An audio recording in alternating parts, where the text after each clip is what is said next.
Welcome to the first edition of Hellbound Homebrew. We got JJ Watt today in from the City Kids. He's going to be knocking us through some of his gear, some stories from the roads, and what's going to be happening next.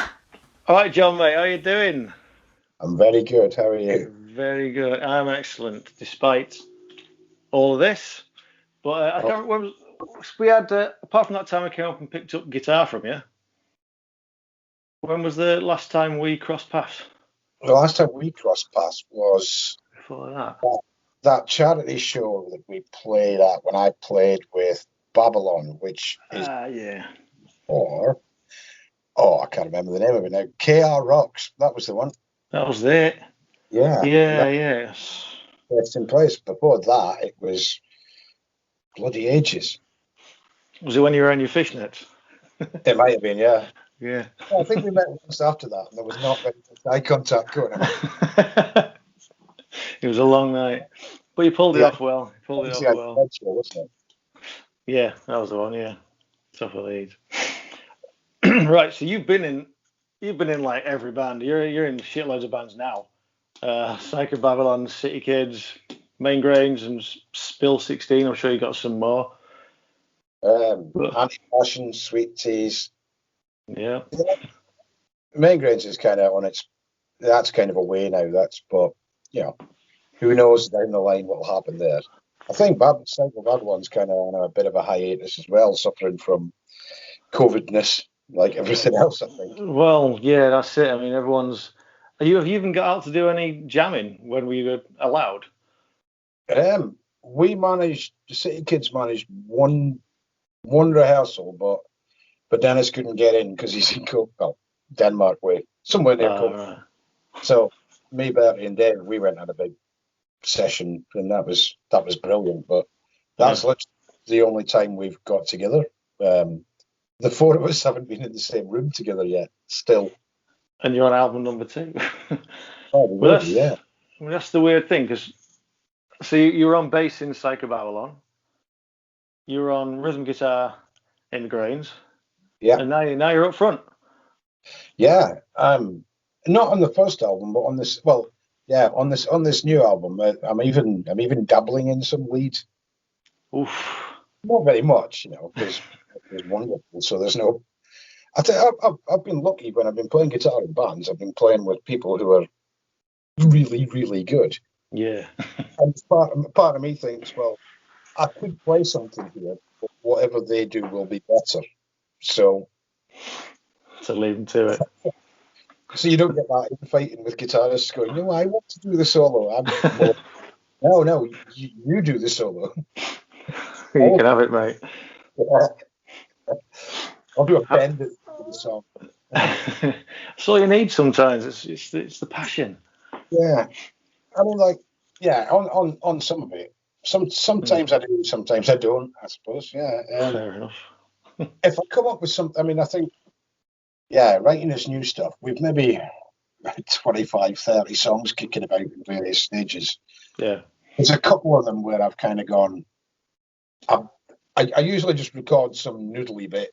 It's not very noodly, it's more like tagliatelle, but I put a bit in so I know that's where the solo is, and so that because obviously with everything being remote, we just kind of send songs around and people come up with things. So yeah, I go, it's more to say that's where the solo is. I usually remember and take it out before I send it, but there's been a couple where I've kind of gone, hey, that's pretty good actually. I had one solo on the first album, and it got booted off. Oh. But basically because it was the song that Tracy Guns played on, and so I can't live with that, I suppose. I mean, you might as well for that. How you feel about your singing side? You're the dulcet tones at the front as well, aren't you? Yeah, I used to do that, but then I figured out when I was doing it was the 90s, so it's been a long time, and it's all right. I mean, I'm not. Other people like it more than me, so it's your chance to be Bon Jovi for a bit, Maybe not quite. Yeah, I much prefer to be like. I spent years being really happy in that place, either as like the bass player or the rhythm guy, do your backing vocals, sang one song with the Grains, well, one and a half. And that was cool. I was fine with that. But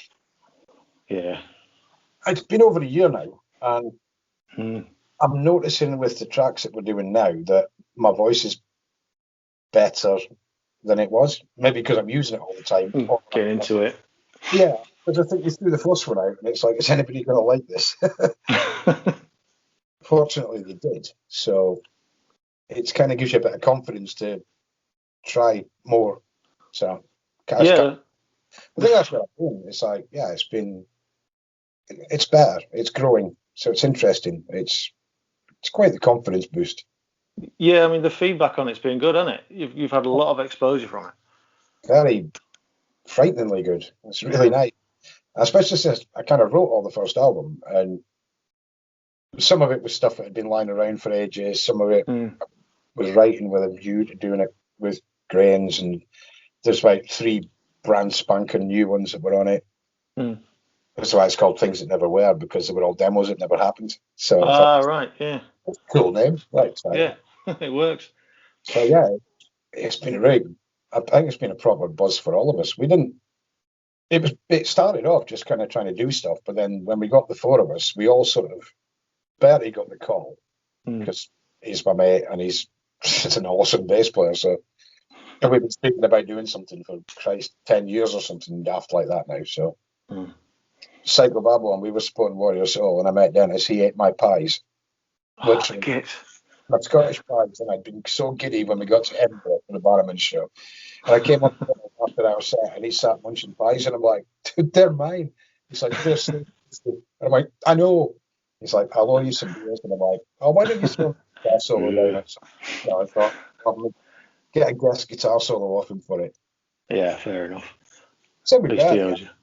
Just sending stuff to people, and they're all just going, fuck, I'll do it all. I'm like, sweet. And then we, everybody knows everybody through somebody else. So we're all kind of, and just kind of got really natural. And then as we started recording songs, it was getting better and better. And we're kind of going, I think we've got something here. So you've probably been helped out in the fact that you started out by sending that stuff around anyway, and now you have to do that because we can't meet up. So really, it's not really taking much of a hit on that side. Oh, not on the creating side. On everything else that goes in with a band, it's a nightmare. I mean, like, because we booked up last year for, Rockmantic, Call a While, Rocking the Ball, all these Dementia Aware Fest, all these really cool gigs. And obviously, as everybody knows, none of it happened. We're still booked on them whenever they actually appear. So that's the frustrating bit. And because we're fairly spread out across sort of 2 countries and the length and breadth of this one, we can't get together and even just have a beer or a jam as a band. So we were quite pleased how it came out, because it doesn't really sound like a band that's never played together. It's got a bit of energy to it, so that's kind of cool. Yeah, it certainly doesn't sound like you just pitched and Gary's banded half a piece to someone else and they finished it off now. Yeah, it's interesting, because when we had that jam, that was really interesting. I was saying on the way down, it's like, this is either going to be fantastic or a complete trip. But you never know, because I knew, most of the guys as well. It's like everybody can play, and you've been doing it a long time, so you kind of think, well, you can play, so it's going to come out well. Yeah. But when you get in a room, you never know how it's going to vibe or how it's going to work, and it's real until you've done that. And we came back after the rehearsal and back to mine, had some beers. It was just like, that was so good. Just kind of worked. It was like, the chemistry was already there. It's a good laugh as well. We're just professional enough to get by. Album number 2 name. It's got a name. So the name, actually, the name of City Kids itself, you're wearing a Motorhead t-shirt. Yeah, I am. Well, it is a track. Motorhead's up. But it's a Pink Fairies song, actually. It was a cover, wasn't it? Yeah. I love Motorhead. Bertie loves Motorhead. I mean, what I did, it was like, I suppose, like, three of my favourite bands. You've got Ramones, Motorhead, Social Distortion. So it was kind of like, right, bring up all their albums and find any song titles from any of them. It's kind of cool. Yeah. And then you get Googling and see if any of them are actually available. I think there was a Welsh band in the 70s or the 80s called the City Kids. I think they spelt it with a Z, I believe. Because Well, edgy. yeah. So there wasn't a current one, so it was like, okay, dibs, we're having that. And it just seems like it's kind of like it works with the kind of music, and it's just a kind of cool name, and you remember it. So it lends well. Yeah, it lends well to things like logos and stuff, doesn't it? yeah, definitely. Reet. Pop art, yeah, kind of thing, punky 70s look. Well, yeah. Yeah, but the whole way that came out. So was it the Best of You came out first? Yeah. Was it like a single lead into it, and it was the Things That Never Were that you mentioned? But at the same time, you put out Shit That We Like. Yeah, there's a big story on that one. Best of You came out first, and the single version is different from the album version. Okay. Mainly because the single and video version's a drum machine. Well, it's not a drum machine. It's like just hand-coded drums. All right. Yeah. Like Dave hadn't recorded at that point, and then it just turned January, and it's when Mikey Lawless had passed, and like the three of us were obviously friends with him, and we were getting Dave into the band at that point to play, and we just thought, okay, if we do, we had this kind of Bertie came up with the idea and says, why don't we just put this out now and donate all the sales to. They originally went into his bucket list fund, and then all the sales since have been going to Macmillan. All right, yeah. So we asked Dave, it's like, dude, how do you feel about this? Because, we'd like to do it. And it's like, that's great. And his mum loved it as well. So it was like, cool. So we did that. And we kind of thought, now we have Dave in the band after that. So we're re-recording most of it for the album anyway. Well, that was really, really cool. And I said that basically what we raised up the single and sent across ended up like contributing big time to his headstone, which is just we sat there just I think we were probably all sat there a bit teary after that. It was that's so cool. It's like if you do this, you never know how it's going to work out, and then you hear that and go, "That's so nice. That's so cool." Yeah, so it was. I mean, that's made it. Doesn't matter what you do after that, pretty much, does it? And it was lovely because we didn't obviously. I mean, we were sat. We asked Dave because we were thinking, well, it's a brand new band, and our first single's on this. It's like you don't want to be looking like like an ambulance chaser or something, but it's like the guy was like really close friends with all of us, so it just made sense to do it. Yeah, it was something we could do. So that was pretty cool. Yeah, it's good stuff that comes out of it. Shit that we like. Basically, the City Kids started just after, I think, the first official main grain split, not the second one. And I just I'd had lots of hand problems where I remember, yeah. And then they got fixed, so that was great. So I'm pain-free. And I just kind of thought, the original plan was I was going to record a Motorhead covers album, and I was going to get Bertie to play bass on it. And Stevie Pierce, he ended up, he's on Shit That We Like. We did a version of Killed by Death that was me, Bertie, and Stevie Pierce. And it was great. And me and Stevie did a sort of duet, which was interesting. It's not the finished win on the album, but we just kind of stuck on this idea. And we thought, well, do you know what? Right? Let's just go for it. We've got this really cool album. And then we'll do like another bonus album that we're going to do on the pre-order. And we'll do a limited edition, so it's on CD. And it was only available on pre-order. It might come out at some point if we can afford it. But we just thought, you know what, it's called Shit That We Like because that's exactly what it is. And it's songs, there's Creedence, there's all stuff like the Motors and a bit of Wild Arts, bit of Therapy, bit of Springsteen, and just gone our way. And then we had Stevie there for one of them, and there was a bunch of these songs, and I went, well, I can't sing that. Okay, so we then just started inviting people that we knew just to play on it, and it got crazy. The list of people playing on that is crazy in places. So yeah, you've done well for guests on that one, haven't you? yeah, it's just up. They're not just pals, and we went, "Are you bored? Would you like to do a bit?" If you want to, go for it. If you don't, that's cool too. And yeah, we got it came out really well. I think everybody that's on it added their own wee twist to it. So I mean, yeah, it's a good idea. Yeah, Killed by Death. Dennis sang it, and Rusty from Babylon, he added some vocals. Then we had Jackie from Girl School and Cyteria on it, and Stevie Pierce. You think, right, we've just done a Motorhead song with a guitarist from Girl School. Girl School. That's cool. The other Motorhead cover, we thought we might get lynched for this, but we did Chase Us Better Than the Catch. Got Julia from Cyteria to sing it, and she went, well, I can't sing it like Lemmy, so I'm going to go really girly, and she did. And it kind of it's almost Shakira-like to me. It's gorgeous harmonies. But then we got Miguel from Neon Animal that was in Warrior Soul, and Rich Shaw from Cradle of Filth. That's the guitarist on it. It's beautiful. It's just some crazy things that we did on that. You just start looking at it, laughing, and going, "This is nuts. What are we doing?" I don't think we did some on the last one, the rats that we brought out just before Christmas.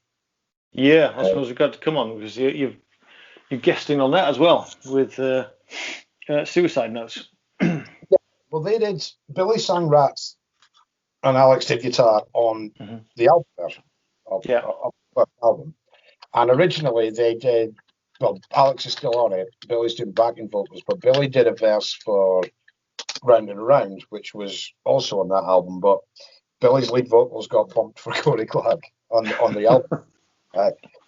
So what the plan was, Bertie had this beautiful idea. We were going to do a video with the Suicide Notes for Rats and set it up in a sort of, like West Side Story sort of Backyard Babies making enemies is good kind of band against band thing. This is the world, I think, is how Bertie put it. Yeah, I'll go with that. The situation then, we couldn't get in a room to do it. So it was went back and thought, right, well, we'll do that. But then I had a hard drive crash, so I lost some tracks from not all of them, just bits. So we kind of struck upon this kind of, why don't we re-record Rats and Round and Around? And that'll be a fresh version for people. And then we had a couple of songs the other two songs we put on it of ours were written for the next album, but we already kind of figured in advance that they weren't probably going to make the final cut for it, even though we really liked them. It was just it wasn't that they were bad, they were just a little bit sideways from the sound of the album's going to be. Okay. So, right, well, we'll get the notes on these as well, and then we'll cover Smoke It Like a Cigarette by them, but like they still did the lead vocals and guitars. Yeah, okay. They got to add Alex, the guitarist's other half. She was meant to do backing vocals on the original version, but they ran out of time. So she's so they got to do that. And then we kind of came up with a couple of covers each, and but then we basically just recorded like 9 songs together as sort of 2 bands combined. And we thought, right, if we can't do a video, we're just going to have this instead. It's going to be great. And it was a laugh. It was fun. And I think for a lot of us, it was it managed to clear some frustrations about not being able to do anything. What's your number one axe at the minute? My number one axe at the moment. Do you have a number one since you got like 19? I got that. Is it still this one? It's still that. I was looking at it going, God, jeez. I know. This is nice. That was it. I think if that had been anybody apart from you, but I don't got back offers on it because it was like, I'm only toying with it. I'm not really sure. So, but yeah, if it hadn't been you, that'd be fine. I've only sold 2 guitars in the last 5 years. That one, I had a black version of my Tokai, which has got my Ghost Rumbuckers in it. Oh yeah. Sold to a friend as well, so I've got visitation rights on that one. But playing one at the minute, Fair enough. If you need to, I should go and get it because it's I'll show you. Yeah, let's go get it. It's private. We'll check out your trace while you're there. And yeah, Ashdown by the look of it. All right. Here we go. It's this. And yes, nice. It's a vintage V6 and one of the nice relics ones. Did you relic it yourself, or did it come like that? Came like that. Nice. The story is that like the vintage JSH head office is 10 minutes from me. Ah, right. Yeah, fair enough. And funnily enough, this, and I got a relic black telly off them as well, is what I got with my ill-gotten gains from that pretty thing behind me. Yeah. So I've got 2 guitars for it, so I'm so cool. Yeah. Well, really well. But then I sent the scratch plate for this up to the guys at Ghost Pickups up near Newcastle. Mm-hmm. And I don't know if you can see, but he did mad things with it. So there's a red button there. That's a kill switch. I don't know. We've basically got 2 dual rail mini buckers in there, a stacked single in the middle, and it's got a stripe on the back of the neck. And it's got a skunky on it. Nice. It's weird for me because there's one picture I think of me with this Strat, which was also a vintage from a few years ago when we played up at Lesfest. Yeah, that's what I was going to say. You've never been a Strat man from what I've seen.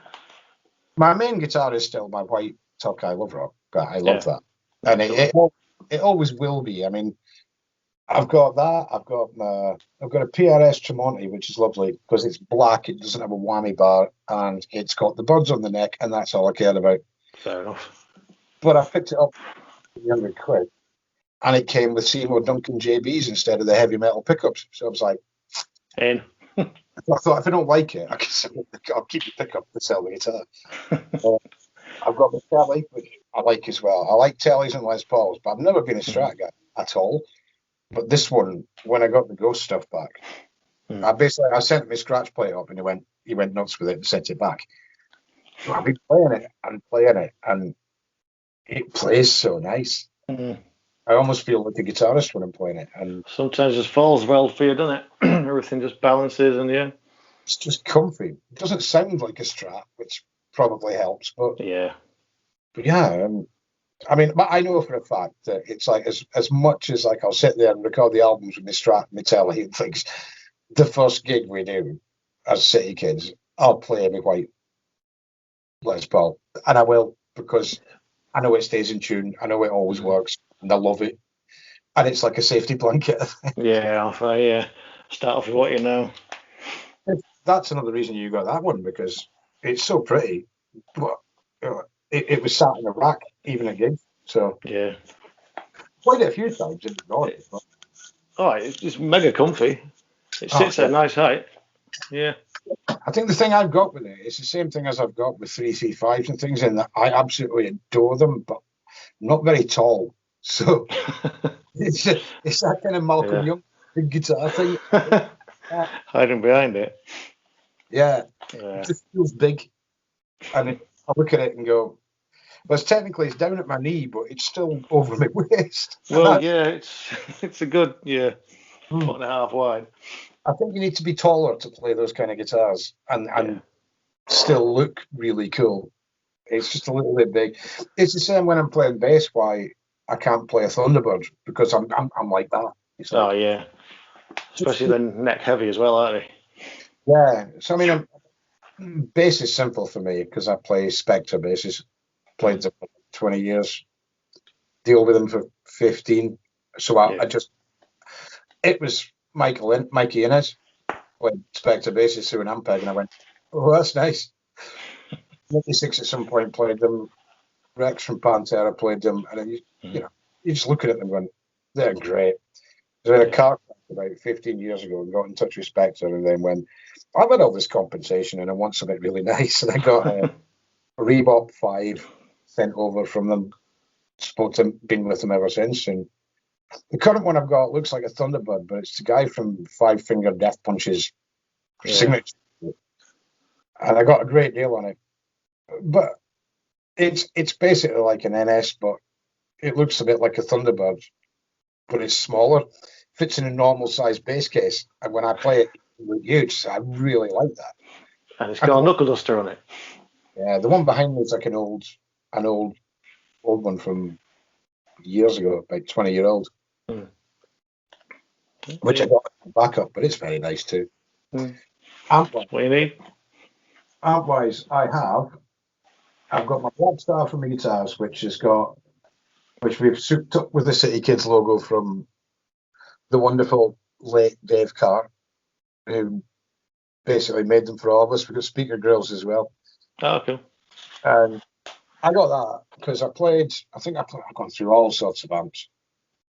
I played a Black Star when we Spill 16 played HRH AOR, the first one back in like 2013 at Magna. That was the backline. And Musi, the other guitarist, absolutely hated it. And I'm like, I love this. It doesn't have reverb and it just makes this good sound. Yeah. So I've always wanted one. So I've ended up with, I had a 200-watt job that was just crazy. Couldn't turn it back. Played bloody Kentish Town Forum and I had it on 2 on stage and the guy's going, can you turn it down? So I sold it to a metalhead from Leicester who loves it. And I got the 50-watt version, which you can crank and it sounds better. Yeah, you run them hot. Bass-wise, that's the Ashdown I picked up off my mate Stesh that was in Drama Club Rejects. I know well, yeah. And the amp is the tiny little thing on the top. I got a Trace Elliott Elf because I used to play Trace Elliott's years ago when I first started out playing bass. I had the old H500, I think it was, with the U light and the 4x10 and the 15 when I was young and liked carrying things. But then the only other person I knew recently that played that were Johnny Suicide. So I messaged him before I got it. I went, have you tried these Trace Elliott Elves? He went, I've got one. I played London with it last week. It's awesome. I'm like, that's all I need to know. So 200 quid, 200 watts, fits in your back pocket. Brilliant. Yep. Perfect. If I get a speaker that would fit in my pocket as well, I'd be in heaven. It'll be ideal. Just sit on it. So yeah, I kind of veering away from playing bass more these days, but I am still doing it. Yeah, with your current stuff, yeah.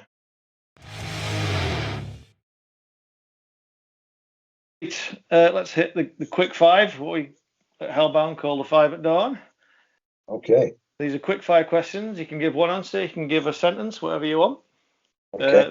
I'm sure there won't be anything crazy that you've never been asked before, but you never know. Right, number 1, best venue. I've got 3. I don't have a... Okay, look. My favourite 3 venues are Bannerman's, Bosh. Trillions. Agreed. So Waterloo in Blackpool. It's my favourite 3, bar none. However, to play, I suppose my bucket list one, it was not Rock City. That's probably my favourite. Yeah. A full Rock City is the buzz, but the other ones are my favourites. Yeah. Good answer. Worst loading? Swansea. Oh, God, what's the name of that venue? Mengrains, when we were on tour, we dodged him a few years ago. Oh, the crazy cowboy could tell you which one it is. We roll up. We were talking. Danny was in the wheelchair at the time. Oh, yeah. This venue, it's December. It's icy. The gig is on the 5th floor. We're told there's a lift. We get there and go, yeah, well, there is a lift. It hasn't worked for 20 years.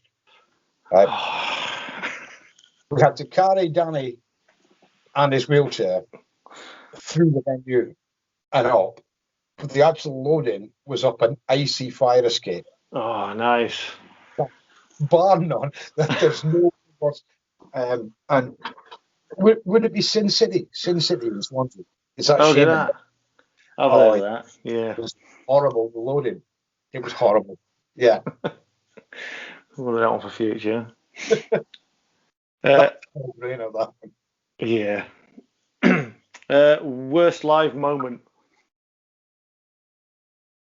Christ on a bike.